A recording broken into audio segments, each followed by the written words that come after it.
estamos começando, é o retardo ali do digital, né, gente? Então não tem muita gente que está assustado ainda, o nosso retorno aqui, ele tem um retardinho do digital, né? Estamos começando pela Nova TV Franca, mais uma edição do Nova TV em Debate, nas sabatinas aos candidatos a deputado por Franca, tanto estadual como federal.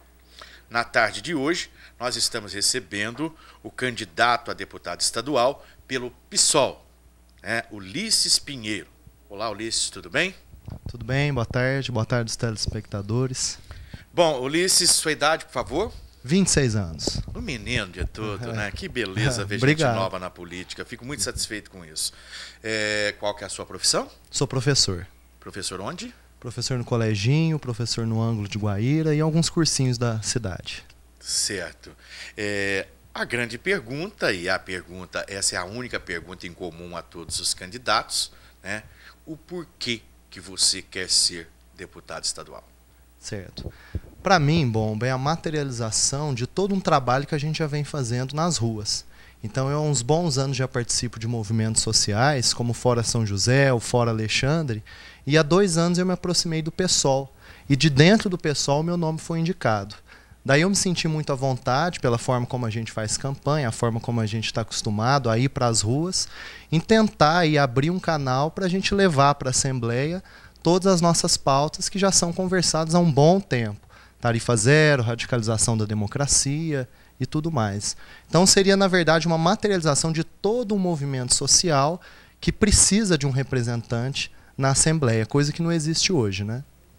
Eu gosto muito de algumas atitudes feitas por vocês, mas também tenho lá as minhas restrições em outras coisas.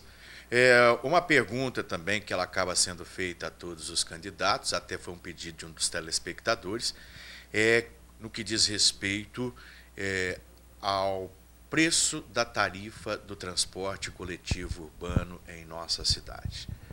O mais caro do Brasil, proporcionalmente, indiscutivelmente.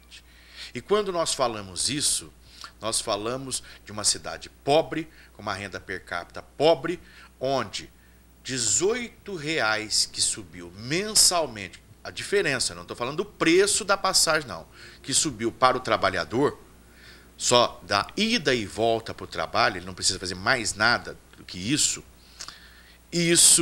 compromete toda a estrutura financeira de uma cidade. R$18 para uma família que tem 2 pessoas que dependem de ônibus, já é quase R$40 por mês. R$40 por mês é uma calça jeans de boa qualidade hoje. Ou seja, se nós temos 70 mil usuários de ônibus, são 70 mil calças deixadas de vender. Então isso reflete onde? No comércio de um modo em geral, na indústria de um modo em geral. E eu não vi, e cobro aqui, a não ser vocês do PSOL, um ou outro, mas eu não vi sindicatos de trabalhadores lutando por isso, não vi representantes da indústria e do comércio lutando contra essa tarifa, e não vejo uma perspectiva de alguém fazer a diferença nisso. Mas vocês foram lá e batalharam. Como é que você vê essa situação agora? Olha, é vergonhoso, né? 3,10, como você já adiantou para a gente, é a tarifa mais cara do Brasil. E levando em consideração, como você também comentou, que o transporte ele não é apenas para o trabalho. Ele é para a escola, ele é para vir para o centro, para o shopping, para consumir, para se divertir. Então ele passa por todas as esferas da vida da população. Quando a gente coloca esse preço, a gente está impedindo que parcela significativa de Franca se desloque. O que a gente encara, então, a gente sabe que não é da noite para o dia, que isso vai acontecer, mas tem que ter boa vontade política. A gente tem que começar a conversar. Tem a esfera municipal, a esfera estadual, né, que a gente pode começar a debater isso, e na federal também. Então, nesse sentido, é por isso que nós estamos nas ruas. E já há um bom tempo, né? Desde 2012, 2011, que o pessoal já vai para a rua. Apesar de muitos não terem, muitos candidatos aí não terem participado, nós estamos participando e grande parte da população também, não é só o PSOL. O PSOL faz parte de todo o trabalho aí pelo Tarifa Zero, né? Mas tem muita gente na rua também. Agora, eu gosto, sempre disse, sempre apoiamos muito esta atitude de ir para a rua, de manifestações, mas não acha que falta um pouco mais de estratégia para vocês, para trazer mais gente com vocês nisso daí? Não é uma coisa muito interna de vocês, não falta buscar apoio de setores importantes e fazer com que as pessoas entendam, no caso específico da tarifa zero, né, da importância que é para a economia da cidade? Ah, com certeza. A gente vem num processo de construção do movimento. Nós viemos numa cidade, um país, inclusive, que não tem o costume de ter uma participação política mais profunda. Daí a nossa briga aí por democratizar a política. Então a gente vem de alguns movimentos, vamos pegar junho do ano passado, que chegou a ter manifestação com 20 mil. Essa data foi muito importante. Daí em diante a gente vê que houve um crescimento. Que agora, nos últimos dias, com o aumento da tarifa, o pessoal, né, distanciou um pouco, mas a gente continua na rua. Então, olha, há 2, 3 anos a gente fazia movimento com 60 pessoas. Hoje a gente marca qualquer passeata, no início 300, 400 pessoas. Então, para um período de 2 anos, já é um avanço grande. Pode não se comparar com algumas passeatas do Tarifa Zero em São Paulo, né, que reúne milhares e milhares de pessoas, mas para Franca, a gente tem um aumento significativo nos últimos 2, 3 anos. Óbvio que você, como candidato a deputado estadual, você tem que escolher uma pauta, uma bandeira para você. Não adianta você ir atirar para todos os lados, que você sabe que você não vai conseguir. Você vai ter que ter uma bandeira. Qual que é a sua bandeira, caso seja eleito deputado estadual pela cidade de Franca? Certo. Nossa construção, ela vai mais na conquista de direitos. Então não são pautas exclusivas para Franca, mas na conquista de direitos para todo o Estado. Por isso que a gente quer ser deputado estadual, óbvio. Né? Nesse sentido, a gente tem o Tarifa Zero, que é uma das principais pautas, reflexo do nosso movimento nas ruas, e a radicalização da democracia, né, que é o aprofundamento da democracia. Então, que a população ela consiga criar mecanismos de entender o que os candidatos, depois de eleitos, eles fazem, que eles se mostrem, que eles apresentem dados, o seu trabalho, e a população possa ter uma participação não só opinativa, que é o que acontece hoje, mas deliberativa também, que ela participe, que ela vete e possa aí fazer parte da construção da política no Estado, né? Seriam essas duas. Quando você fala em radicalização da democracia, esclareça isso um pouquinho melhor para nós. Certo. A palavra radicalização, ela pode haver uma confusão em torno dela, né? A gente às vezes gosta de palavras um pouco radicais. Vamos usar aprofundamento. O aprofundamento é que a população ela se sinta identificada nos seus representantes. Faço uma pergunta aqui, já lançando uma provocação para o telespectador. Para o telespectador, para os outros candidatos, na verdade. O telespectador pode responder melhor. Quando que a gente vê os nossos políticos que já estão aí, nossos representantes, né, nossos deputados estaduais, quando que a gente vê eles se mostrando, apresentando dados, o trabalho que eles realmente fizeram? A gente vê um outdoor ou outro, a cara deles estampada, um dinheiro ali que foi trazido, uma rodovia recapeada. A gente vê nesse momento. Mas qual que é a participação? No momento de pedir voto, todos abraçam, apertam a mão, constroem juntos, né? Trabalham aí nas ruas. Após eleitos, a gente não vê esse trabalho.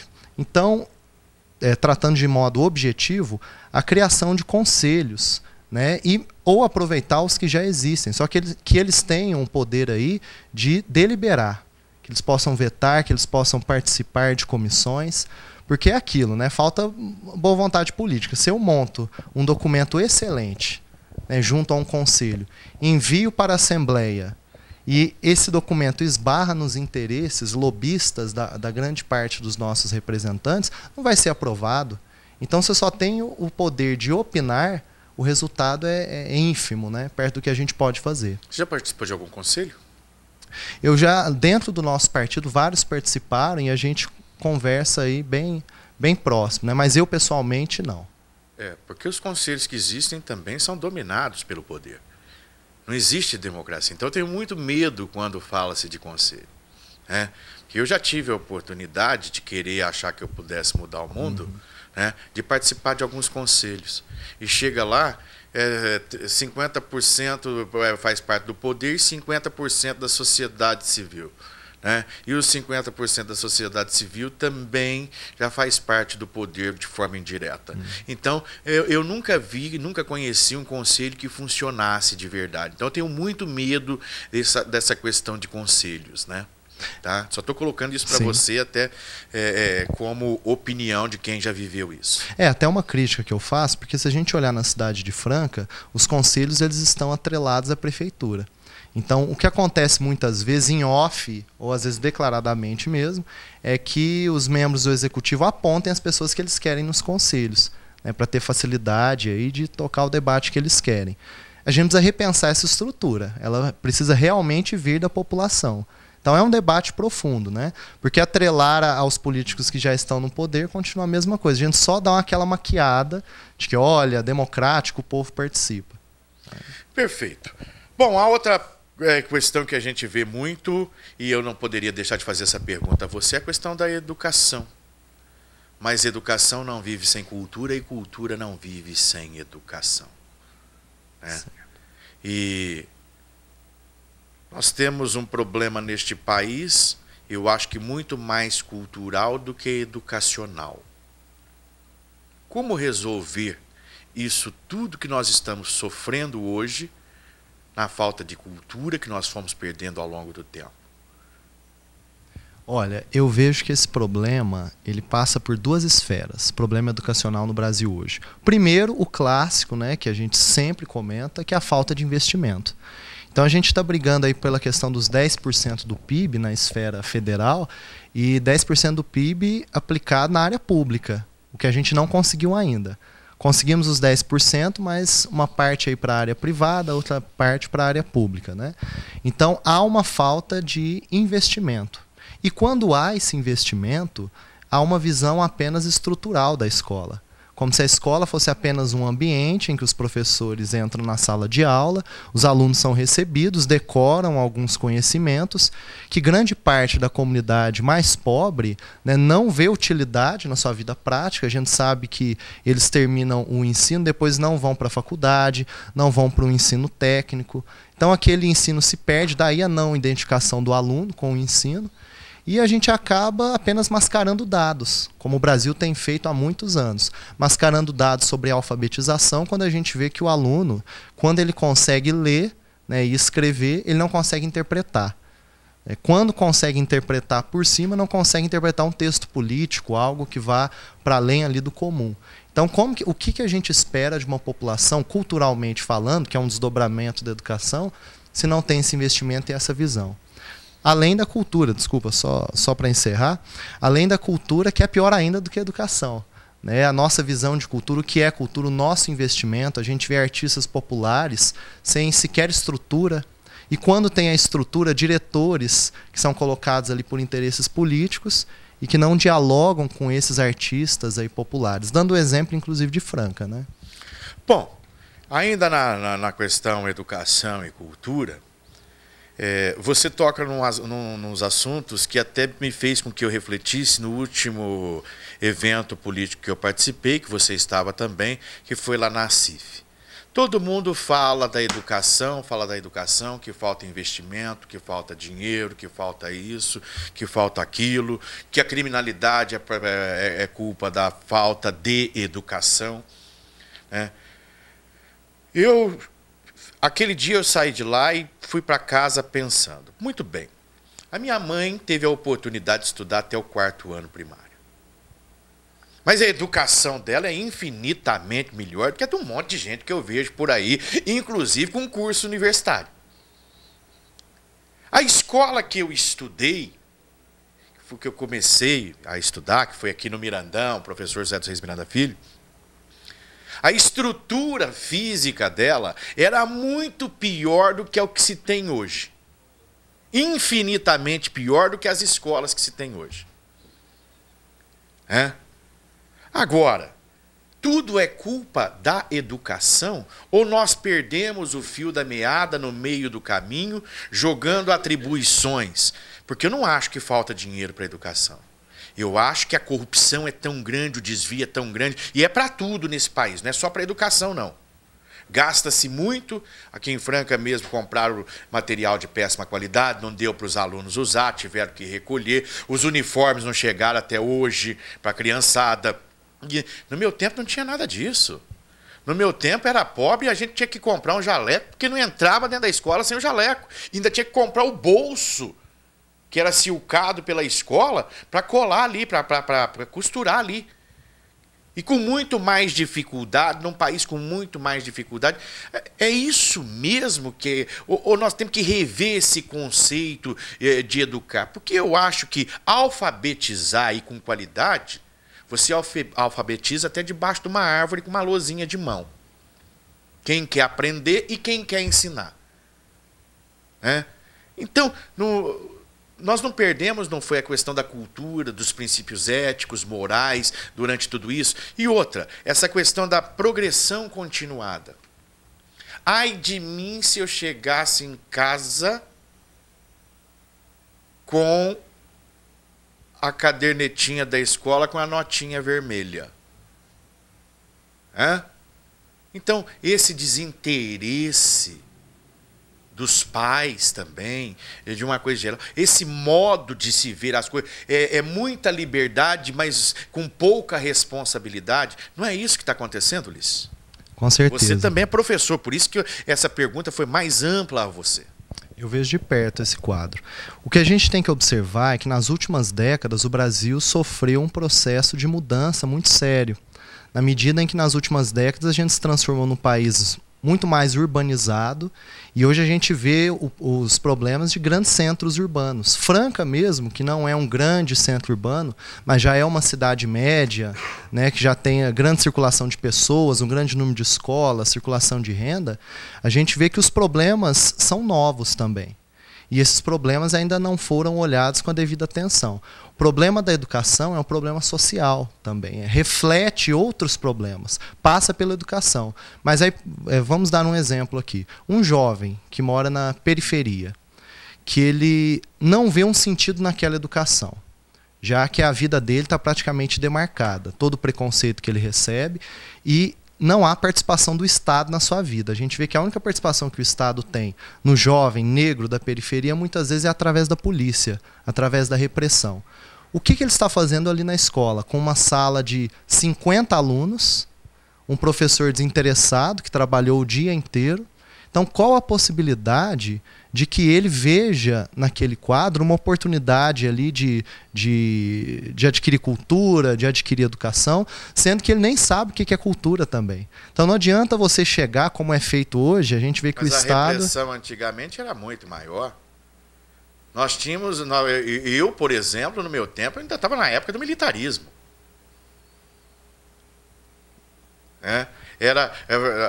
Não é o que se vê hoje. Eu falava em polícia e já corria.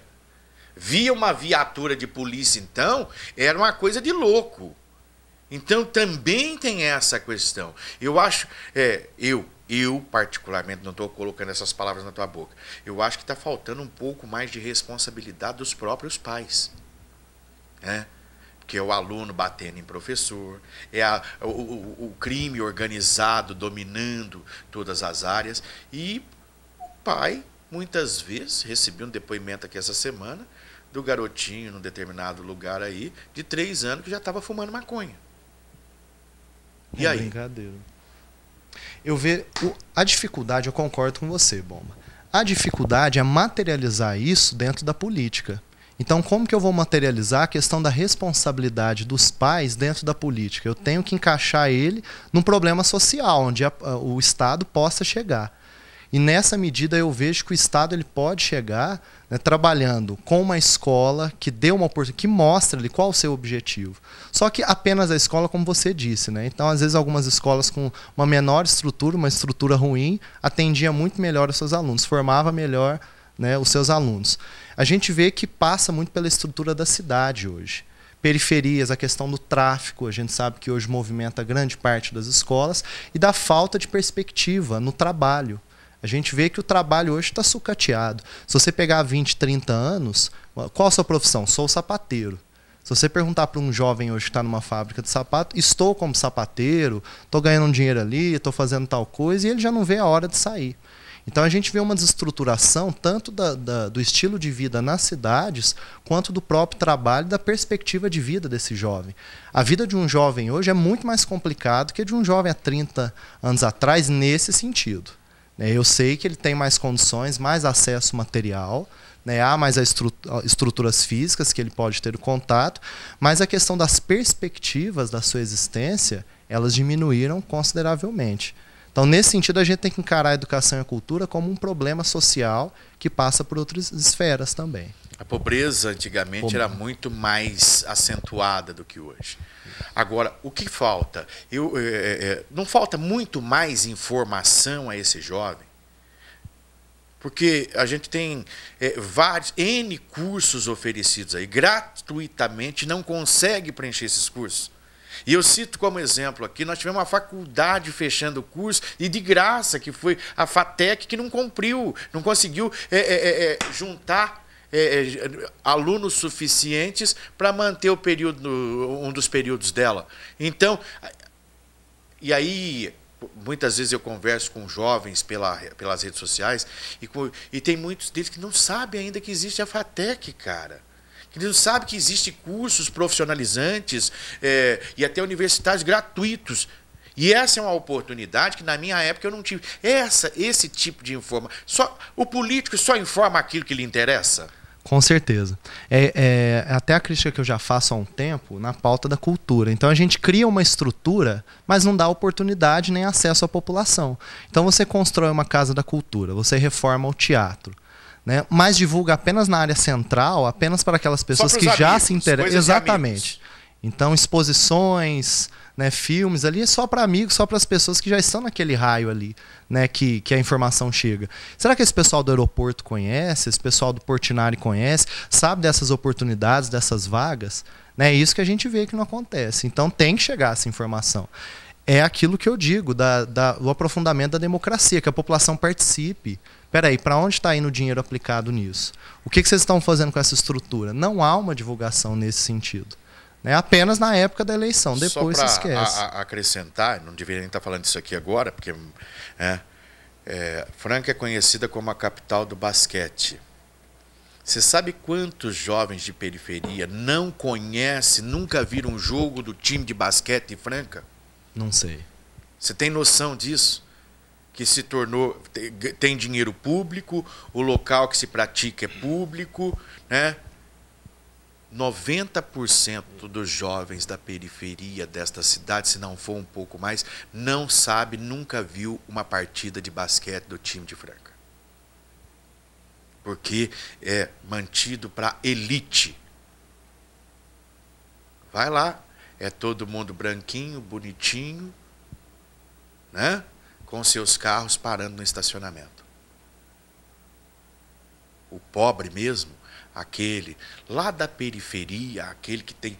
Eu não gosto de falar da periferia porque tem pobre em tudo quanto é lugar, mas aquele que do poder aquisitivo menor, já que a prefeitura dá esse dinheiro para o basquete, tinha que ter uma cota e inclusive com transporte para levar cada jogo uma região da cidade.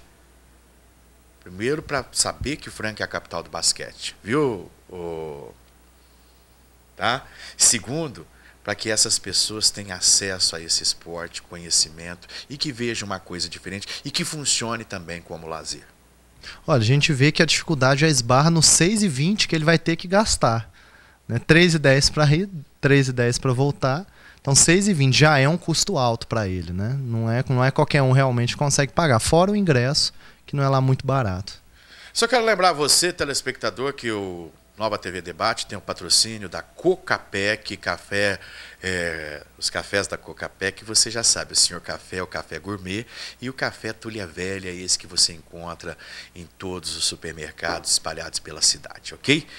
Ulisses, mas eu vou chegar naquele assunto que você tem falado, que agora nós podemos até rolar por aqui, que é a questão da descriminalização das drogas. Como é que você vem com uma ideia dessa? A ideia não é nem descriminalização, é legalização. Pior ainda. Não é, Bomba. Legalizado já está. Indiretamente está. Diretamente. Né?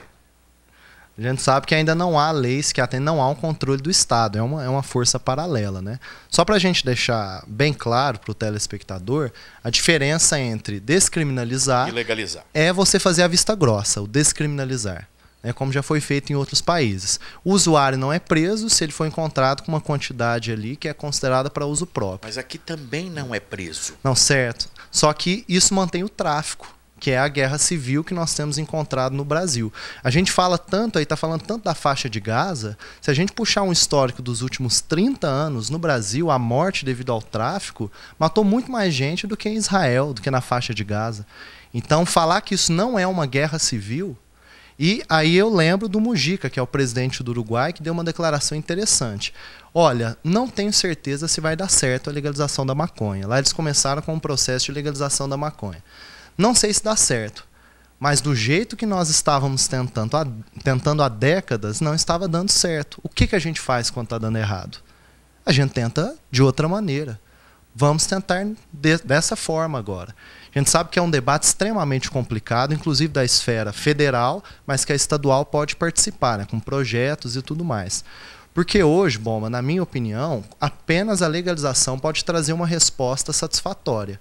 Porque o que a legalização traria? Por que ela acabaria com o tráfico?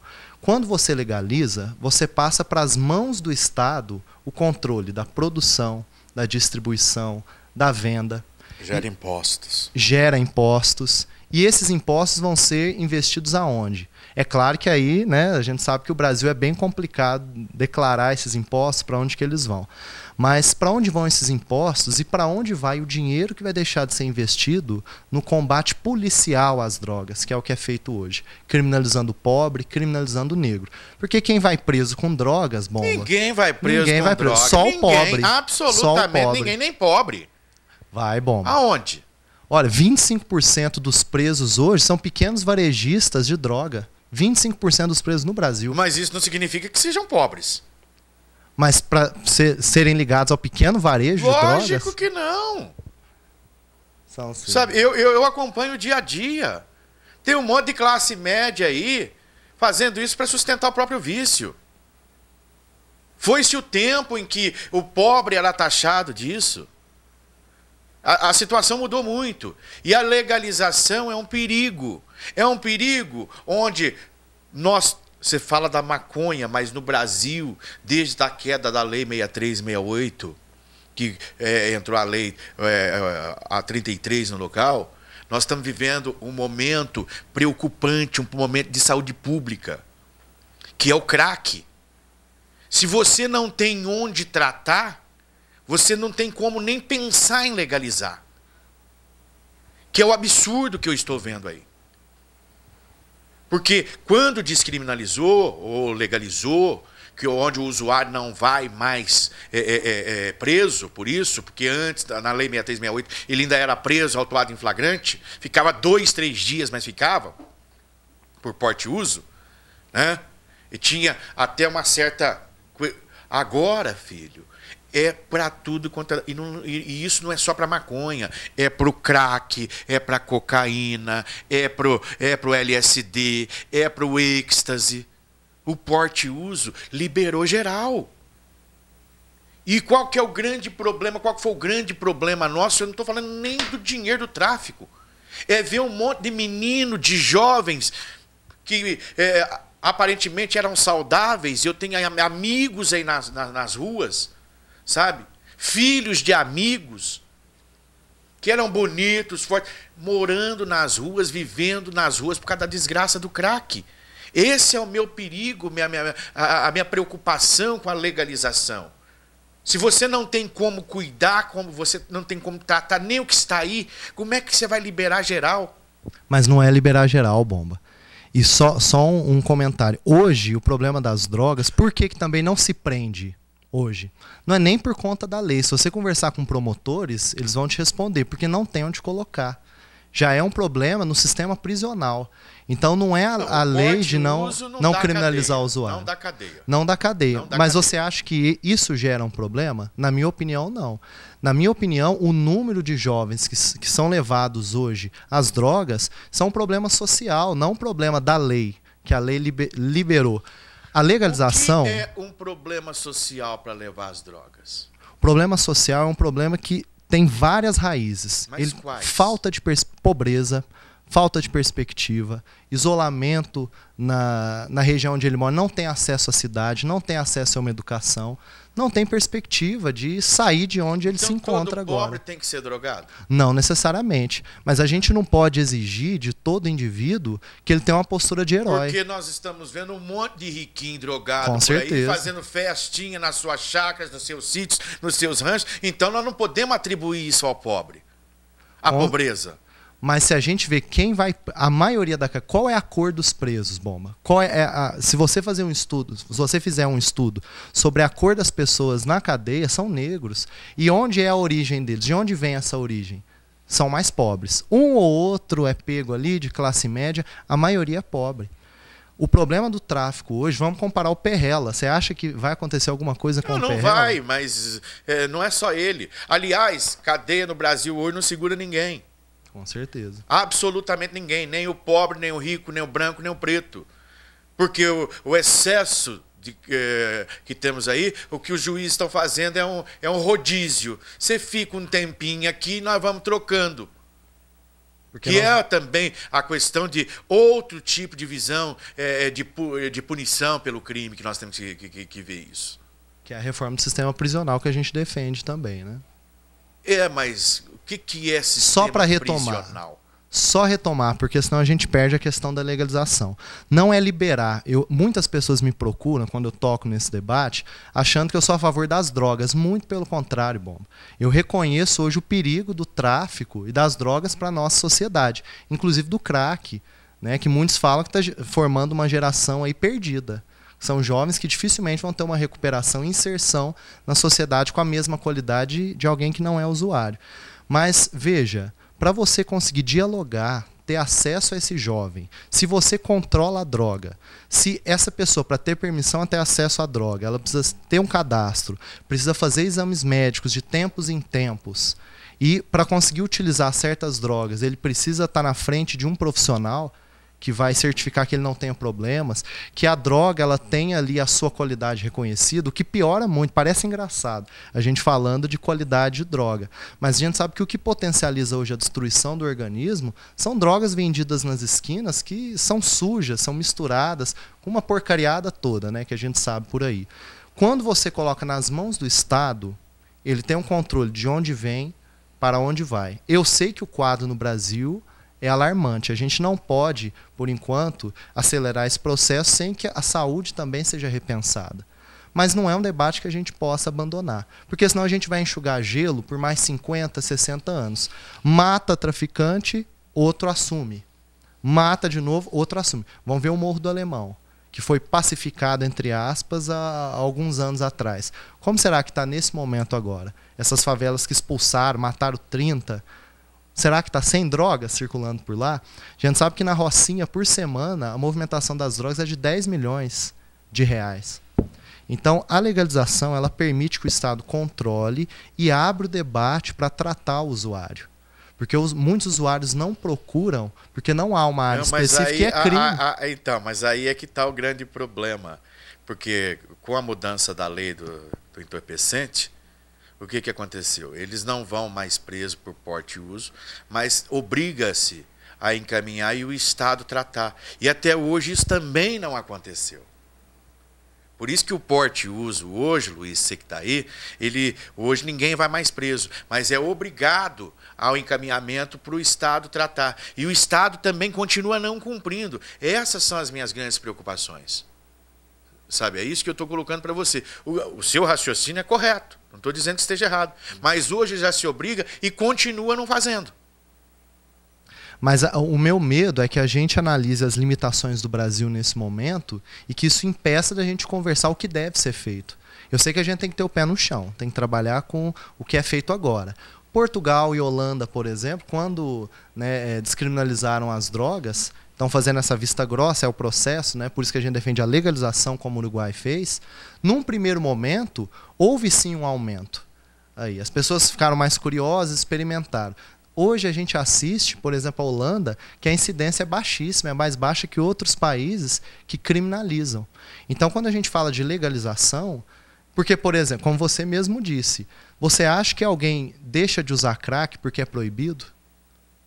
Pouquíssimas pessoas. Então, a lei hoje não é impeditivo de nada para você usar. Então, por que, se a lei mudar, as pessoas vão correr para comprar crack, cocaína, maconha, porque agora é legalizado? Então eu vejo que esse debate da legalização, ele assusta um pouco, mas com o pé no chão conversando, a gente vai ver que ele vai trazer a possibilidade de diálogo e controle do Estado, não aumento dos usuários. Eu só quero deixar claro aqui que eu sou contra a legalização de qualquer tipo de droga. Inclusive, para mim, tinha que proibir o álcool, tá? Que causa danos irreversíveis. O cigarro maldito, do qual eu sou viciado, também deveria ter sido proibido, que eu nunca teria aprendido a fumar. Tá certo? Então, é um depoimento meu aqui. Bom, questão de segurança pública, Ulisses. Como é que você tem visto todos os problemas e o aumento? Eu sei que você vai para a área social de novo, né? Mas esse aumento da criminalidade. E não me fale que é a pobreza. Não, não é a pobreza. A pobreza, como você mesmo disse, ela sempre existiu. Só que hoje nós assistimos cidades inchadas. Então, um grande número de pessoas que vêm, né, que moram nessas uma cidade sem estruturas, onde a pessoa não consegue se locomover, não tem emprego. Então, a gente bate muito na tecla da falta de perspectiva, não apenas na pobreza. Pobreza influencia, mas a falta de perspectiva ela é muito mais séria. E hoje, como se tem enxergado a segurança pública no Brasil? Apenas como caso de polícia. Então, a gente vê o debate do governo estadual, ela gira em torno apenas da polícia. Como você vai resolver tal coisa? Polícia. Como você vai resolver isso? Redução da maioridade penal. E tal ponto? Pena de morte.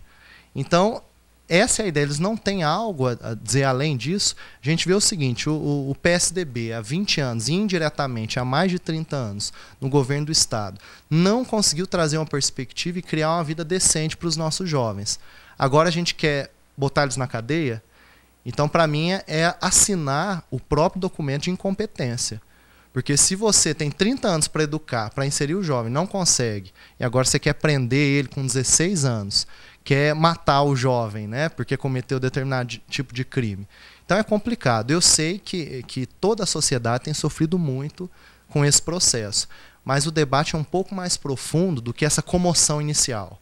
A gente vê muita polícia, é o caminho mais fácil para falar de segurança pública. Mas passa por outros processos também, esse debate. Processos de perspectiva, são debates maiores. Processos também de desmilitarização da polícia. Outro ponto que com certeza vai ser muito polêmico da gente defender. Mas a gente vai levar até o final. Que não é tirar as armas da polícia, não é deixar a polícia indefesa com bandidos aí cada vez mais armados, com criminosos cada vez mais armados. É você tirar as armas da polícia do trato comum, como é feito na Inglaterra, em vários outros países. Cerca de 3 países no mundo, se eu não me engano, tem uma polícia militar.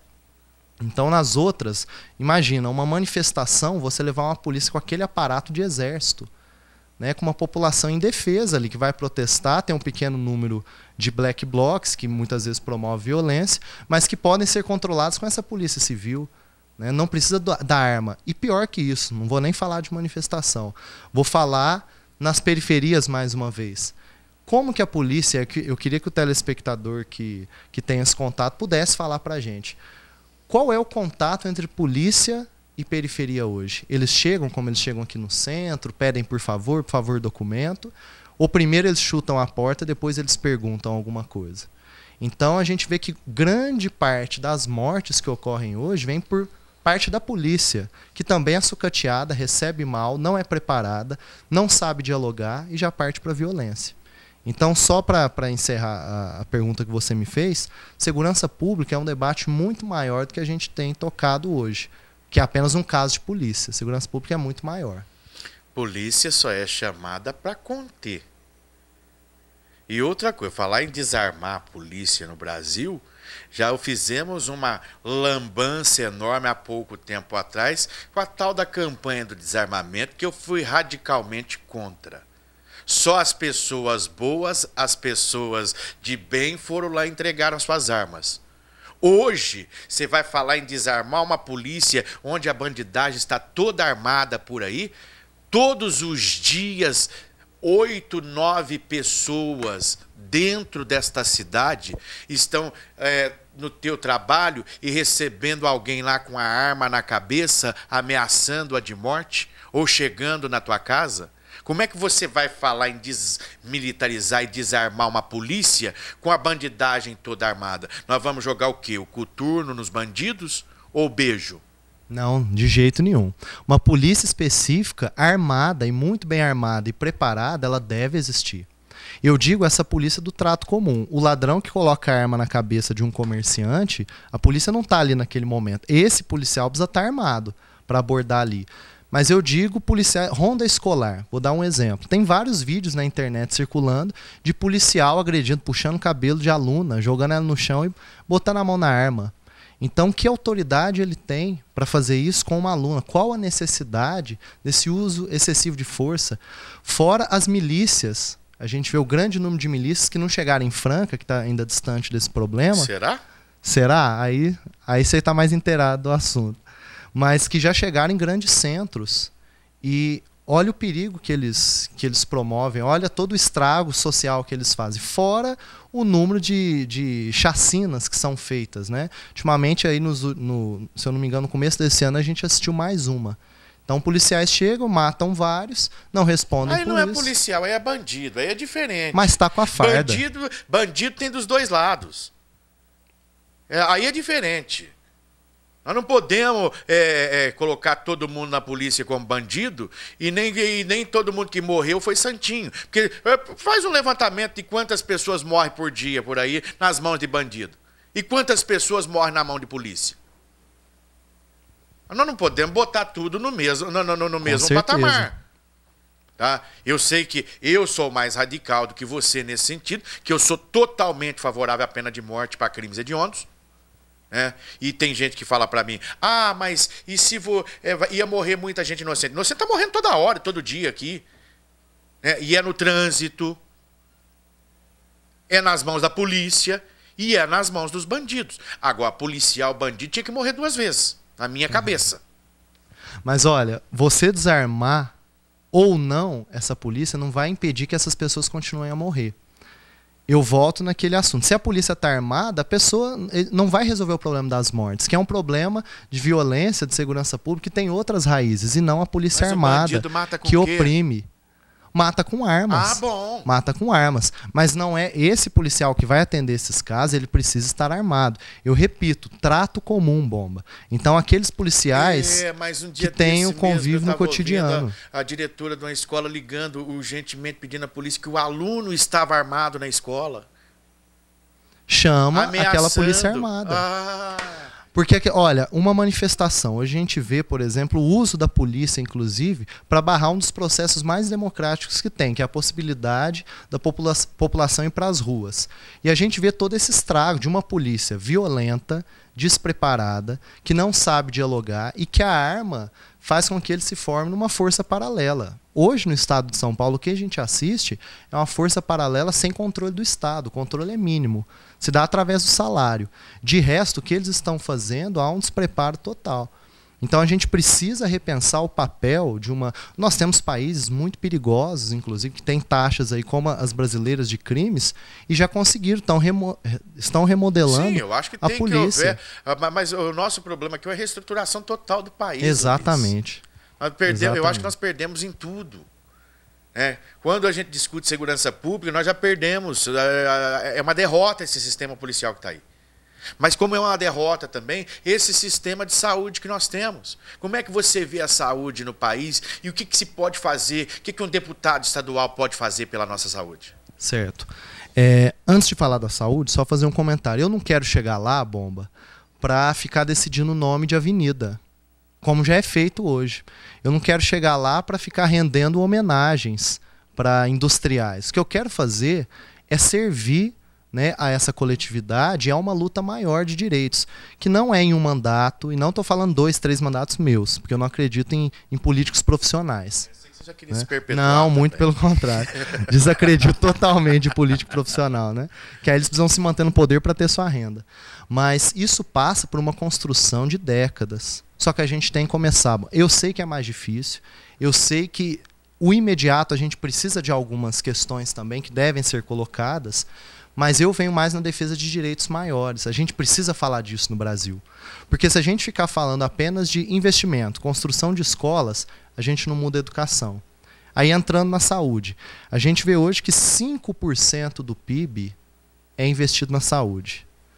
Profissionais que têm uma carga horária absurda e que não tem escala, às vezes dorme ali no hospital, fica de plantão, no outro dia já trabalha de novo, atravessa não sei quantas horas direto, ou seja, totalmente despreparados. Aí depois a gente vê esses casos aí de que erram remédio, matam uma pessoa, a gente não sabe por quê, né? Na verdade, sabe, por conta disso. Todas as pautas dos trabalhadores da saúde, elas são muito justas e muito básicas, e elas têm que ser atendidas. Uma coisa no Brasil que não se faz, atenção primária. A gente espera a pessoa entrar numa fila, precisar de uma cirurgia. Exatamente. Que eu já discuti muito isso, eu gosto muito dessa ideia, que é lá na escola, que é as equipes indo orientar, ensinar a criança. E isso é importante, quando você fala isso, eu acho isso extremamente importante, que a criança aprende na escola, ela leva para casa, ela acaba ensinando o pai e a mãe também. Sabe? É ali que ensina a prevenção de cáries e de outras doenças que vai dar um custo enorme lá na frente para a saúde. Gosto muito dessa ideia e como eu falo também, que educação para o trânsito tinha que estar na escola, porque o Código de Trânsito ele foi feito para o pedestre. E o pedestre de hoje, que é o motorista de amanhã, a criança de hoje, que vai ser Mas aí pega os meninos, completa 18 anos, corre para uma autoescola, faz 8 aulinhas lá, burla mais as outras 8 lá, dá um dinheiro para eles. É um sistema de corrupção completo no país. No país, Franca também vive isso. E já recebe lá uma permissão e pode pegar um carro sem nunca ter pego uma estrada e sair matando alguém nas estradas por aí. E você sabia que os acidentes de carro no Brasil, no trânsito, são responsáveis pelo segundo maior número de atendimentos no SUS? Também. O que encarece a saúde. Como está interligado. Tá. Mas esse sistema de saúde que aí está é falido também, né? Completamente falido. E já aproveito para colocar outra pimentinha aqui no nosso debate. Hoje a gente vê que parte desse dinheiro que é investido ainda vai investido na área privada. Parece brincadeira, né? Mas é o que acontece. Então, não se investe numa Santa Casa, por exemplo, apenas na parte pública.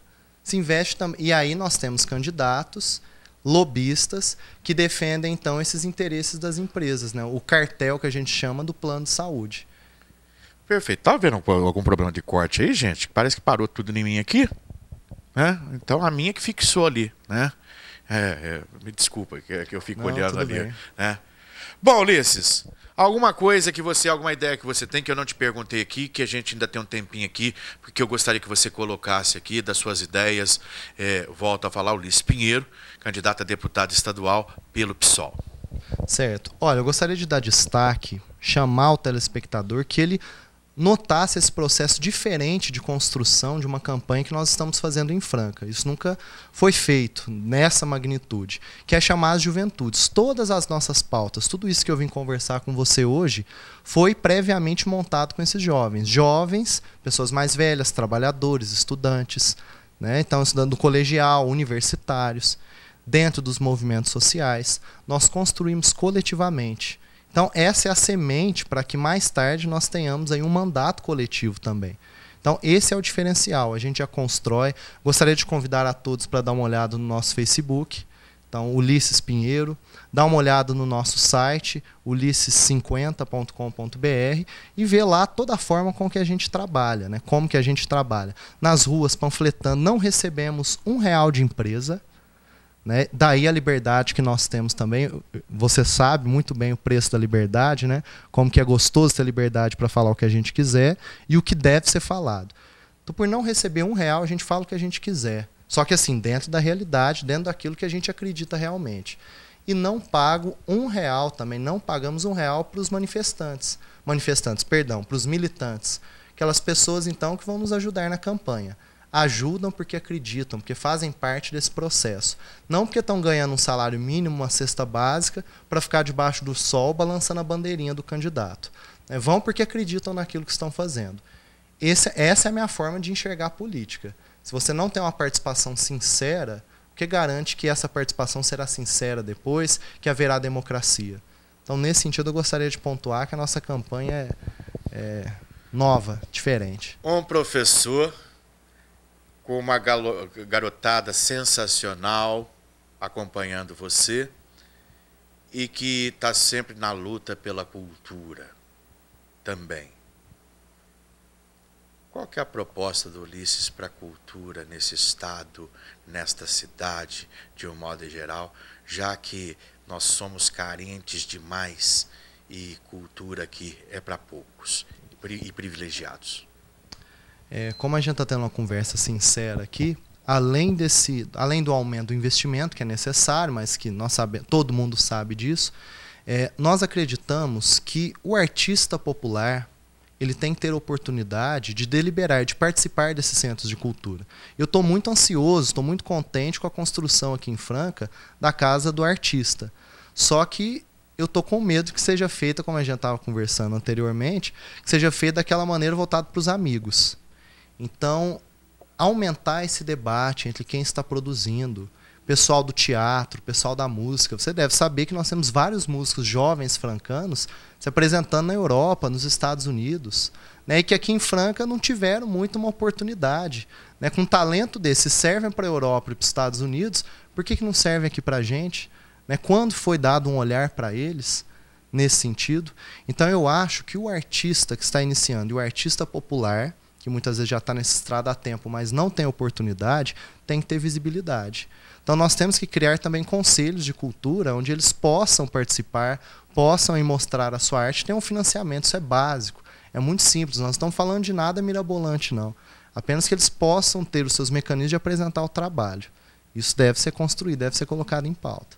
Eu, enquanto candidato, eu falava de construir nas 4, 5 regiões da cidade, né, um teatro de arena, para disseminar a cultura, para levar esse jovem da periferia do rap, do hip hop, do funk, do teatro, da música de boa qualidade, né?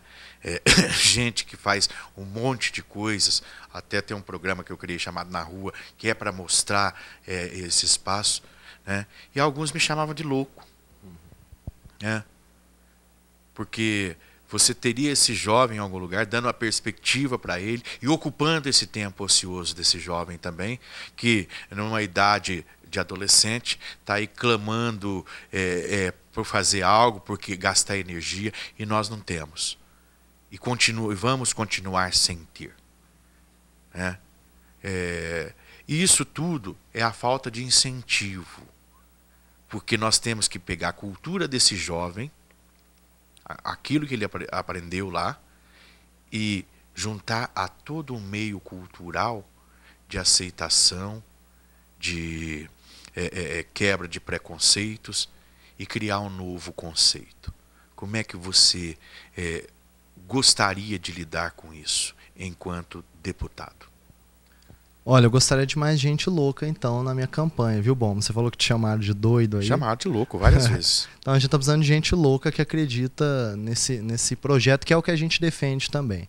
Só pontuar antes de responder a sua pergunta, nós não temos também um dogmatismo, né, no sentido partidário. Então a gente quer ouvir outras pessoas falando, pessoas que não são aí do partido, pessoas que não são da estrutura política, inclusive. A gente está entrando em contato com os artistas populares de Franca, o pessoal que organiza aquele encontro mensal, né, Corredor Cultural. Eu frequentei na época da minha revista VAP, faz um tempinho que eu não vou. Mas eu não perco um. Você não perde um. Eu ando trabalhando demais e viajando no final de semana. Mas a gente está conversando com o pessoal para levantar as pautas que devem ser defendidas. Olha só, fechar uma rua uma vez por mês, agora uma praça, né? Eles estão fechando as praças. Chamar esses artistas para se apresentarem, olha a movimentação que já deu. Né? E isso é pouca coisa, isso nem partiu do Estado, nem houve da cidade, perdão, nem houve destinação de verba. Imagina o que a gente pode fazer se a verba, né, ela tem uma maior destinação e se a gente tem boa vontade política para fazer projetos simples.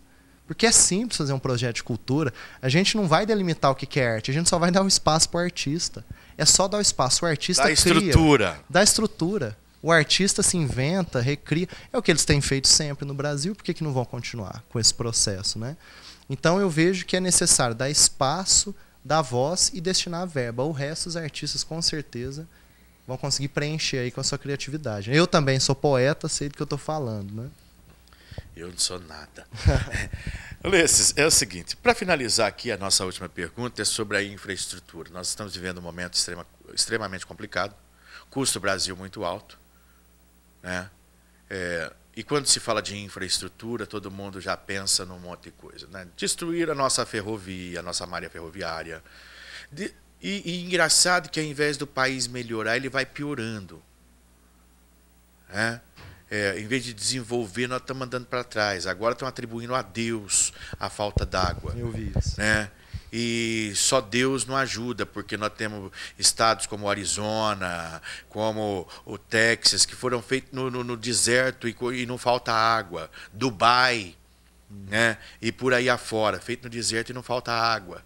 E hoje nós estamos vendo pagando um preço exorbitante para furar mais um poço artesiano em Restinga, para bombear água para Franca, porque o pessoal está preocupado lá na Cantareira. O pessoal está olhando para o outro lado. 5 milhões de reais para bombear a água de lá de Restinga para cá, vão gastar agora. Urgente, porque os nossos rios aqui por perto também, o Pouso Alegre e tal, para uma estrutura que eles prometeram há 30 anos atrás captar a água do Sapucaí, agora que eles foram mexer. Né? É a tal da estrutura desses partidos que aí estão, de não pensar nisso. Enquanto estiver chovendo, Deus ajuda. Aí na hora que não chove, a culpa é de Deus também. Né? Como é que você vê isso? Pedágios altos, custo de pedágio, tudo isso para o nosso transporte. Nós exportamos sapato, nós exportamos café. Tudo isso é uma coisa que nos preocupa. Falando do transporte, é uma frase que eu gosto muito, que diz o seguinte: um país que está progredindo, um país com uma vida de qualidade, não é aquele que o pobre anda de carro, é que o rico anda de metrô. Então que nós temos uma malha aí, né, uma malha ferroviária, metrô na cidade, que possa atender a população, diminuindo poluição e tudo mais. A água, a gente analisa o seguinte, é má vontade política, não só no investimento, Bomba. Isso aí eu sou professor, dei uma aula sobre água semana passada. 70% da água utilizada no Brasil é destinada à agricultura. Mas quase 20% é destinado à indústria. Outros 2% uso público da água, vamos pegar 8% que é utilizado no uso doméstico. E são essas pessoas que a gente quer sobretaxar, é a população que vai ter que pagar o preço, né, dessa maquiada que eles estão dando em torno da água. É caro, caríssimo. Paga esgoto e não tem a captação de esgoto necessária e como deveria ser. Exatamente. Então, esse é o governo do Estado que a gente tem, né, que coloca a bomba aí para a população, como sempre fez. Como fez na esfera federal com a energia uns anos atrás. Na questão de estrutura, a gente, não vou aprofundar de novo, mas o tarifa zero, ele vai ser bom, inclusive para o industrial, para o dono de fábrica, que vai economizar com transporte. Além do escoamento do seu produto, como você disse, com ferrovias. Quem anda hoje nas rodovias da região sabe o problema que os grandes caminhões, treminhões, provocam. Não só no gasto da manutenção, mas também acidentes, né? A demora que a gente tem para transitar. Então, tudo isso é necessário. E um debate maior da esfera federal que nós achamos que São Paulo tem que defender é a reformulação do ICMS. Toda a tributação no país. Mas o ICMS hoje no Brasil ele é invertido, ele taxa o pobre e não o rico. Ele recai sobre o produtos básicos, né, que para o rico não vai fazer diferença, para o pobre vai. Então nós vemos que deve ser feita a taxação sobre grandes riquezas, zerando o ICMS básico. Você consegue ter um consumo maior, que é bom para o produtor, para o industrial. Você dá o acesso ao consumo, a esses produtos básicos, e taxa aqueles que estão sobrando, né? Aqueles que têm grandes fortunas. Esses devem pagar mais e não o pobre proporcionalmente. A diferença dá de quase 20%. Se eu não me engano, o rico ele é taxado em 28% e o pobre chega a 48% dessa renda. É brincadeira, né, bom? Luiz, foi um prazer recebê-lo aqui. Prazer é meu, bom. O pessoal estava me cobrando aí, porque a gente tem amizade com todo o seu pessoal lá, graças a Deus. Mandar um abraço para o Luiz Estiva, para o Alex, né? O Tiago, todo o pessoal lá que a gente conhece de longa data. Parabéns pelo trabalho que vocês fizeram e continuam fazendo nessa questão, e a coragem que se tem na questão do aumento da tarifa de transporte coletivo urbano, que é um absurdo. Isso eu não abro mão mesmo de fazer críticas quando posso. E torço muito para o sucesso de todos vocês candidatos de Franca, porque eu sou meio bairrista e eu torço pela minha cidade. Então, que você tenha muito sucesso nessa empreitada. Fiquei mais feliz ainda de saber que você é um menino iniciando na política, e nós precisamos de gente jovem, de cara jovem, de ideias novas, né? Chega de Sarney, tá?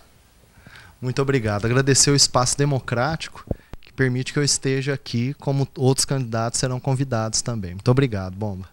Gente, um abraço a todos vocês. Encerramos mais uma edição do seu Nova TV Debate, hoje com o candidato Ulisses Pinheiro, do PSOL. Um abraço.